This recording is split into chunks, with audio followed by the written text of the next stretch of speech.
Une assemblée assez importante pour les chauffeurs de taxi pour savoir quel sera le plan de mobilisation pour faire pression sur le gouvernement et éliminer le service illégal Uber. En fait, on veut protester encore une fois.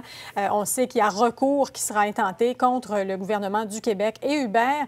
Alors, on va expliquer toutes ces mesures aux 4000 personnes visées, 4000 chauffeurs visés aujourd'hui. Ça a lieu ce matin au Collège de Maisonneuve. On reçoit d'ailleurs pour en discuter le directeur général du Bureau du taxi de Montréal, Benoît Jugan. Bonjour. Bonjour. En fait, je ne suis plus directeur général au Bureau du taxi de Montréal.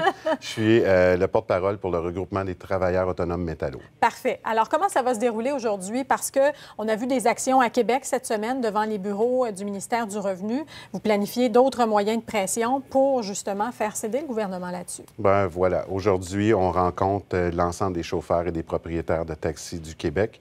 On les a conviés au Collège de Maisonneuve. On a un plan d'action à présenter et on va expliquer aussi les divers recours juridiques qui pourront être entrepris, autant contre le gouvernement, mais aussi contre l'entreprise Uber. À quoi on peut s'attendre dans les prochaines semaines? Il y a bien des gens qui se posent des questions. Est-ce qu'on va bloquer des ponts, des accès? Comment ça va fonctionner? Bien, on peut s'attendre à des moyens de pression qui vont être beaucoup plus musclés de la part de l'industrie du taxi. Vous savez, les chauffeurs de taxi et les propriétaires sont en colère. Ils sont choqués contre l'inaction du gouvernement. Alors, il faut vraiment se faire entendre. Alors, il va y avoir différents moyens de pression qui vont être faits, mais il n'est pas question de bloquer les ponts ou de prendre la population en otage. Donc, ça ne devrait pas trop nuire aux gens qui doivent circuler à Montréal?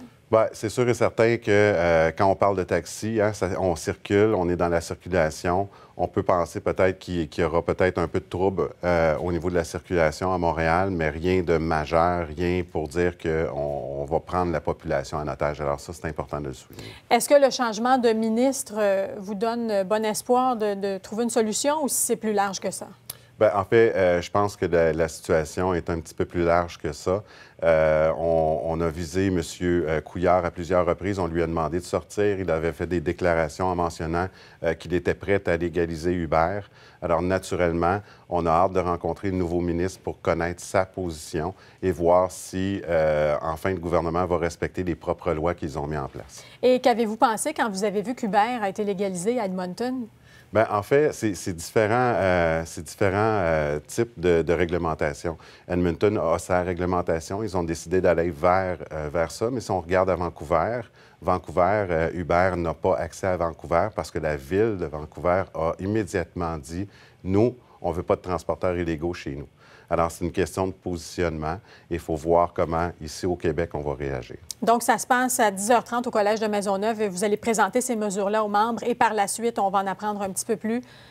Voilà. En tout cas, des ralentissements de circulation, mais pas de blocage de pont. Voilà. C'est ce que vous nous dites. Eh bien, merci beaucoup d'avoir été avec nous. On va suivre ça aujourd'hui. Merci.